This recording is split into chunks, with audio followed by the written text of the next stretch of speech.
안녕하세요. 예수비 전성결계 안희한 목사입니다. 코로나19를 가지고 정치 방역을 했죠. 이 정치 방역 때문에 타격을 받은 사람들이 많아요. 자영업자들 타격 많이 받았죠. 근데 자영업자 이상으로 타격을 많이 받은 곳이 교회입니다. 진짜 심각하게 타격을 받았습니다. 얼마 전에 통합교단 또 합동교단 총회들이 있었잖아요.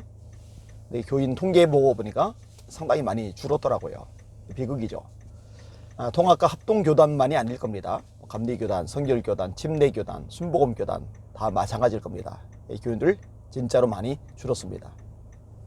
정말 반타작 난 거 아닐까 이런 걱정이 될 만큼 심각한 상황입니다. 지난 10월 3일 날 한국교 예배 상황을 통계된 자료들이 있더라고요. 예제한 단톡방에 올려간 내용인데요. 예배 형태, 현장 예배 드린 교회 13,355교회. 근데 이제 현장 예배 드린 교회가 13,355교회라고 해서 이것이 뭐 모두가 다 모여서 예배 드렸다 그 얘기를 한 건 아닙니다. 82%죠. 10% 범위 내에서 99명, 뭐 만석, 12,000석, 뭐 5,000석인 교회들도 맥시멈이 99석이라는 거죠. 그런 식으로 예배를 드려서 82%라는 거죠. 그 다음에 온라인 예배, 비대면 예배가 351, 2%이죠. 그 다음에 미실시 한 교회, 이런 개가 2,693, 그러니까 16%이죠. 조사 방법은 뭐냐? 공무원들 7,411명이 동원이 돼서 16,403개 교회를 점검을 한 겁니다. 16,403개 교회. 여기 통계 자료 아래 부분에 보니까요, 한 10,000개 교회 정도가 폐쇄된 것으로 여기 기록이 되어 있더라고요. 10,000개. 정확하게 뭐 몇천, 몇백, 몇십 몇 개다 이렇게는 안 돼 있어요. 그냥 만여 개 정도. 한국교회를 65,000으로 봤을 때 10,000개가 10,000개가 폐쇄. 한국교회에 참여하는 숫자는 극소수의 숫자만 10%, 99명 이렇게 통계 자료가 나온 겁니다. 비극이죠. 진짜로 비극이죠. 일단 제일 큰 문제는 문재인 정권입니다. 예배 탄압한 거죠. 교회 짓밟은 거죠. 헌법에 보장된 것을 완전히 무시한 거잖아요. 미국 같은 경우만 해도요, 주지사들이 예배 인원 제한한 것을 연방대법원에서 위헌 판결을 내렸어요. 근데 대한민국도 역시 위헌 판결을 내려야 돼요. 위헌 제소하고 있잖아요. 그런데 문제는 뭐냐? 미국의 연방대법원은 그래도 법률에 근거해서 제대로 된 판결을 내린 반면에 이 대한민국 법원들이 그러지 못하다는 거죠.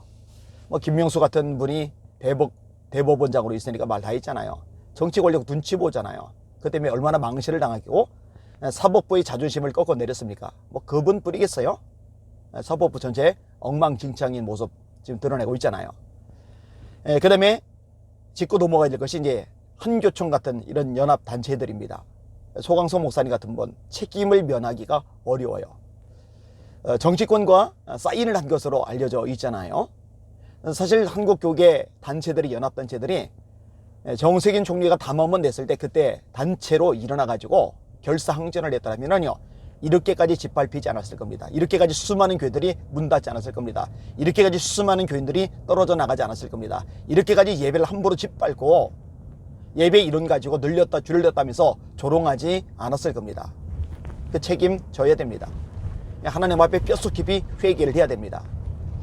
자, 그리고 교계 연합단체만의 문제가 아니라 교회들도 참 안타까운 거죠. 특별히 대형 교회들 참 안타까운 거죠.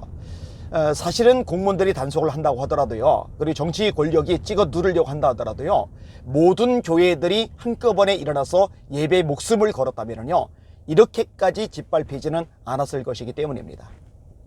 10% 예배 드려라 그러면 10% 드리고, 20% 드려라 그러면 20% 드리고, 30% 드려라 그러면 30% 드리고, 안 된다 방송 요원들만 남겨놔라 19명만 드려라 그러면 19명 드리고, 99명으로 좀 늘려줬더니 뭐 그것도 좋은지 모르겠어요.